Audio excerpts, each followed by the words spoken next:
Hello everyone. बच्चों, आज हम मिल ने बेंथम के उपयोगितावाद में जो संशोधन किया उन बिंदुओं का अध्ययन करेंगे कि किन किन चीज़ों में उन्होंने संशोधन किया। तो सबसे पहला जो पॉइंट है वो है विभिन्न सुखों में गुणात्मक भेद स्वीकार करना।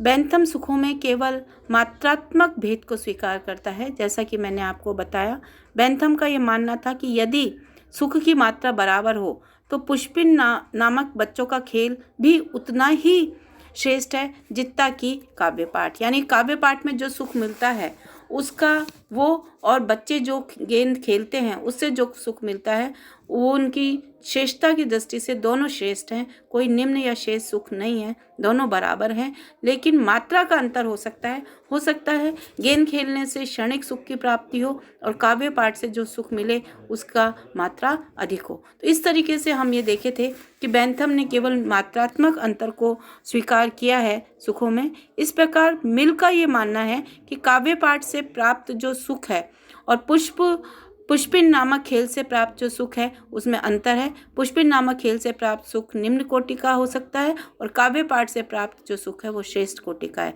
तो इस तरीके से मिल का ये कहना है कि जो गुणों में अंतर है, मात्रात्मक अंतर होने के साथ साथ गुणात्मक अंतर भी होता है। तो उन्होंने यहाँ गुणात्मक अंतर की बात करी है। दूसरा जो संशोधन क्या मिलने वो है मानव जीवन का लक्ष्य अन्य व्यक्तियों का सुख।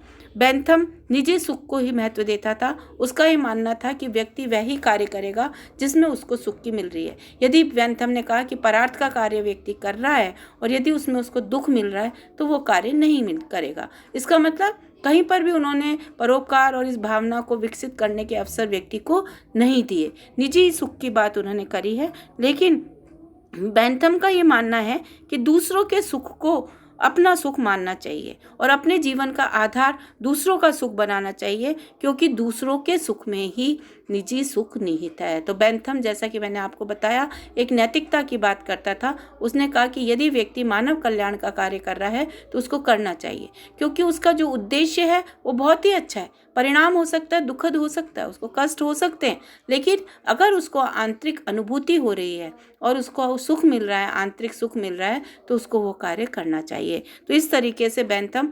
मानव परोपकार की बात करता था और बेंथम ने निजी सुख की बात करी है। तो ये बातें बच्चों हैं। तीसरा, सुख के आंतरिक स्रोत को स्वीकार करना। बेंथम ने प्राकृतिक, राजनीतिक, धार्मिक, लौकिक और नैतिक सुख और दुख के स्रोत बताए। ये बाह्य स्रोत हैं, लेकिन मिल ने कहा है कि व्यक्ति के इन स्रोतों के साथ साथ आंतरिक स्रोत भी होता है। आत्मा जो है उससे भी व्यक्ति को सुख और दुख की अनुभूति होती है। यदि उसे शारीरिक रूप से कष्ट हो रहा है लेकिन यदि उसकी आत्मा सुखी है तो वो सुख उच्च श्रेणी का होगा। तो मिल का ये मानना था कि यदि किसी कार्य में व्यक्ति को निजी सुख मिल रहा है लेकिन उससे दूसरों का बुरा हो रहा है तो वह सही नहीं है, वो सुख सही नहीं है। सच्चा सुख वह है जो आंतरिक हो। जब आत्मा खुश हो वो ही सुख सच्चा सुख है। मिल ने मानवीय भावनाओं को सुख और दुख का स्रोत माना है और इस आधार पर व्यक्ति और समाज के मध्य संबंध स्थापित करने की बात जो है वो मिल कर रहा है। तो इस तरीके से बच्चों मिल ने इस तरीके की बात करी है कि आंतरिक भावना को लेकर हम साथ चलेंगे। नेक्स्ट उसने जो संशोधन किया है वह है अधिकतम व्यक्तियों के अधिकतम हित का व्यक्तिगत नैतिकता के सिद्धांत के रूप में प्रतिपादन। बेंथम ने अधिकतम व्यक्तियों के अधिकतम सुख को एक राजनीतिक और भौतिकवादी सिद्धांत मानता है, जबकि मिल इसे एक नैतिक सिद्धांत मानता है।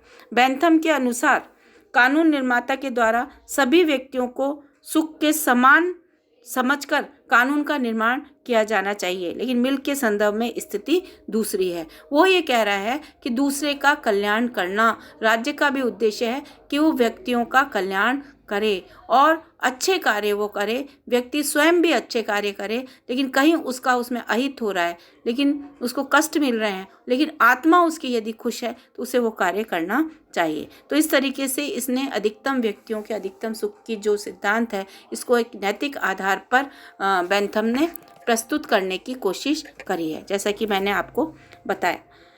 नेक्स्ट है स्वतंत्रता साधन नहीं साध्य है। बेंथम ने स्वतंत्रता को केवल एक साधन माना था और उसने माना था कि सुरक्षा की बात बेंथम ने ज़्यादा करी थी, लेकिन मिल का ये मानना है कि स्वतंत्रता जो है ये उपयोगिता के अधीन नहीं है।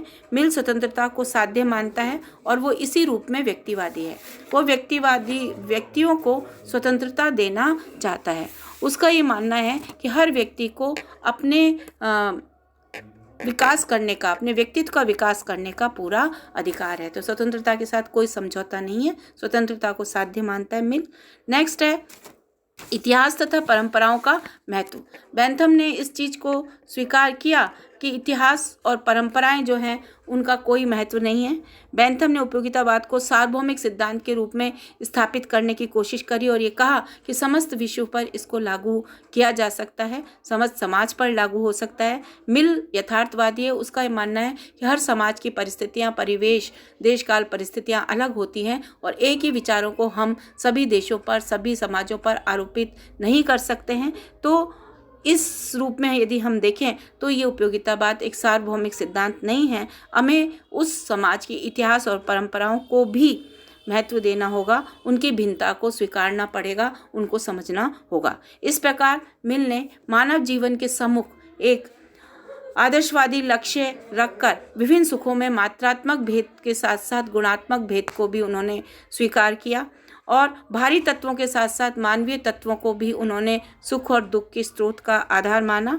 मिलके इस विचारों से उपयोगितावाद का एक नया स्वरूप मिला, उसका स्वरूप परिवर्तित हो गया।